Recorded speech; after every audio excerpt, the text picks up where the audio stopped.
महिलाओं के साथ अत्याचार आम बात हो गई है। इस सरकार के एक मंत्री ने, सीता सोरेन जी, जो इस प्रदेश की बहू हैं, माननीय गुरुजी की पुत्रवधू हैं, माननीय मुख्यमंत्री जी की भाभी हैं, तुरंत इस सरकार को चाहिए था कि उस वैसे मंत्री को बर्खास्त करना, लेकिन उन्होंने नहीं किया। यहाँ भी तुष्टीकरण ही झलक रहा है। नमस्कार, आप देख रहे हैं इनसाइडर लाइव और मैं हूँ श्रेयोशी मुखर्जी। इस वक्त भी मेरे साथ मौजूद है कैबिनेट मंत्री अन्नपूर्णा देवी जी। मैम, इस बार का चुनाव आप किस रूप में देख रही हैं?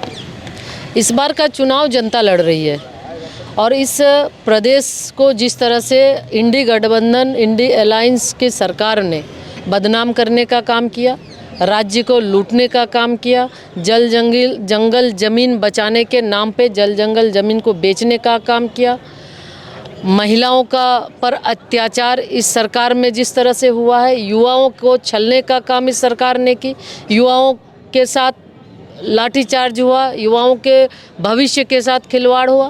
तो इसलिए अब इस राज्य में अब आम जनता ने इस चुनाव को थाम लिया है और आने वाले समय में अब भारतीय जनता पार्टी एनडीए की सरकार बनने जा रही है। हम लगातार बांग्लादेशी घुसपैठियों का मामला चलता आ रहा है, क्या लगता है कौन है इसका जिम्मेदार?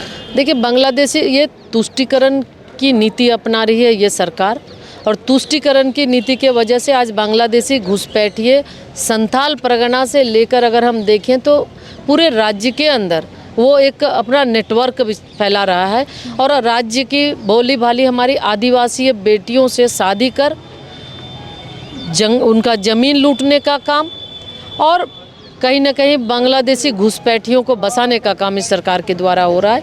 तो इसलिए जब हमारी सरकार बनेगी, कानूनी तरीके से निश्चित रूप से ऐसे घुसपैठियों को भगाया जाएगा। मैम, आप वुमेन वेलफेयर देखते हैं, मैम आप वुमेन एंड चाइल्ड वेलफेयर देखते हैं, तो ऐसे में सीता सोरेन के ऊपर जो टिप्पणी की गई, इस पर आपकी क्या प्रतिक्रिया? देखिए, इसी से ये पता चलता है कि ये सरकार कितनी असंवेदनशील है और महिलाओं के साथ अत्याचार आम बात हो गई है।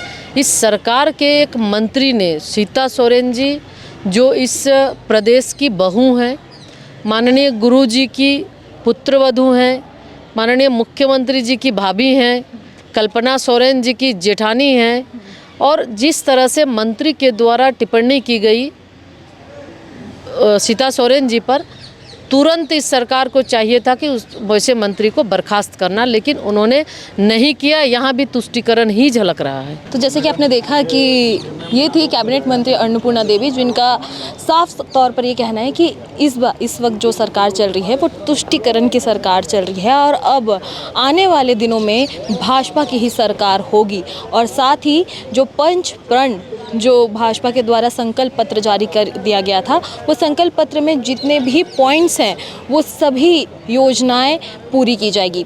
बहरहाल अब तो देखने वाली बात होगी कि आने वाले दिनों में किसकी सरकार बनती है। तब तक के लिए आप देखते रहिए इनसाइडर लाइव।